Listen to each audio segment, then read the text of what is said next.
não é por ego, porque depois que você tem um câncer, você não tem mais isso, né?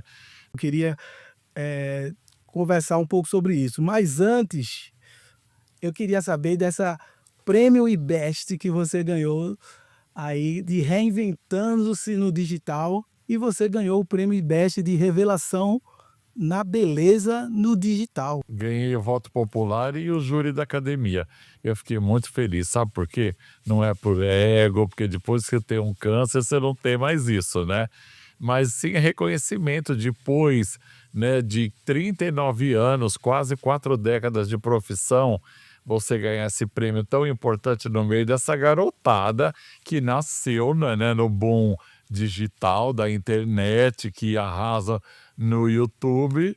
Eu fui para mim, tipo, numa festa, vou conhecer Porto Alegre, uma causa justa. Pela primeira vez esse prêmio foi feito lá, né, por causa da tragédia das chuvas, das enchentes, e aí cheguei lá, para minha surpresa, ganhei. Mais uma vez fiquei agradecido a Deus, né, e a polaridade da vida, porque acabei de perder minha mãe fazem 2 meses, e agora eu tive essa alegria, né, de ganhar o prêmio, até ofereci para ela. Eu fiquei muito grato, como tudo é o grande segredo, né, a gratidão, ela é a mãe de todas as virtudes, né, então você tem que agradecer e sua vida me mostrou ao que você tem hoje para obter o que você quer amanhã. Em vez de você ficar, eu gostaria, eu sonharia ter uma BMW e tô aqui com esse carrinho. Não, tá errado. Agradeça o que você tem hoje, mas essa gratidão, ela tem que ser pulsante, né? Assim como quando eu estive internado, né? Em minuto algum eu pensei que eu ia perecer, que eu não ia sair dessa. Eu, quando estava lúcido, né, que eu fiquei 45 dias entubado, eu agradeci a Deus de ter um convênio bom, de estar no hospital daquele, de ter um médico, né, uma equipe médica bacana. Então eu coloquei 50% eu entreguei minha vida para a equipe médica, e 50% é a fé que eu tenho em Deus, que é uma fé sempre tive. Não é que eu adquiri com linfoma, não, sempre tive fé. Aqui tem alguns momentos seus que vai ficar passando, são fotos, tem o seu Instagram, tem fotos que a gente colecionou na internet, para quem está de casa aí também ver um pouquinho de toda essa história aí, da tua coleção de aventuras na vida, né. Sim, porque eu nasci de origem muito humilde, né? E eu sempre falei, eu não me conformava com aquilo, né? Eu queria a vida que eu via nas novelas, né? Eu queria ser grande, ajudar minha família, dar uma casa do sonho para os meus pais. Eu queria ser famoso. Tanto é que agora, né, depois nós vamos voltar a falar sobre isso, eu viralizei com um cabelo, né? Então foram mais de 20 milhões de visualizações e eu voltei a cortar cabelo como antes do câncer. E aí um dia reclamando para minha mãe, né? Caramba, voltei a trabalhar que nem louco, saindo cada dia mais tarde do salão, agora que eu vou fazer 60 anos, minha mãe me disse com a sabedoria dela: "Filho, você pediu tanto para ser famoso lá atrás, as mulheres te adoram, elas vêm do Brasil inteiro, né? Pagam um preço caro pelo seu corte, vá trabalhar com alegria, com gratidão." Aquilo entrou na minha cabeça de uma tal maneira, né, que eu falei: "É isso", porque por mais que nós, né, você seja leiam muito, já fiz terapia, tem hora que a gente dá uma, titubeada e esquece, né. Então isso entrou de uma tal maneira na minha vida, como uma vez quando eu descobri que eu tinha o linfoma, né, e aí eu comecei a esconder, porque eu tinha medo das minhas clientes sumirem, né, do salão. Eu tenho mais de 100 funcionários, com as famílias, é muita gente. Eu tinha contrato milionário com a Avon, né? Eu tinha medo das pessoas sumirem por preconceito, né? Um dia, e o mais difícil foi ficar careca, né? Então eu liguei para minha amiga do Copacabana Palace, que teve câncer, foi punk também, a CEO lá do. E ela me falou o seguinte: querido, eu estava nem aí. Eu queria que as pessoas pensassem que se lixe. Ela falou, eu queria ficar boa. É isso. Entrou na minha mente, eu quero ficar bom, né? Aí eu não contei, menti, eu estava com corpão, né? Um dia chegou a Anitta e eu tinha raspado a cabeça, porque, tipo, 15 dias, se achar comigo não vai acontecer, vai cair só um pouquinho. Olhei no travesseiro, travesseiro forrado. Fui tomar banho, tudo. Quando eu fiz assim, saiu tudo na minha mão.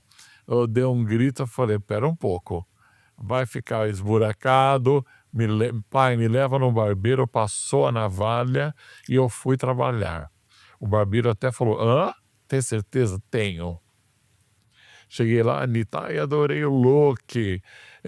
Falei, gostou, posso postar? Pode, tá aí nas fotos. Aí, meu filho, ela já tinha milhões e milhões de seguidores. Aí você vê o que é a vida.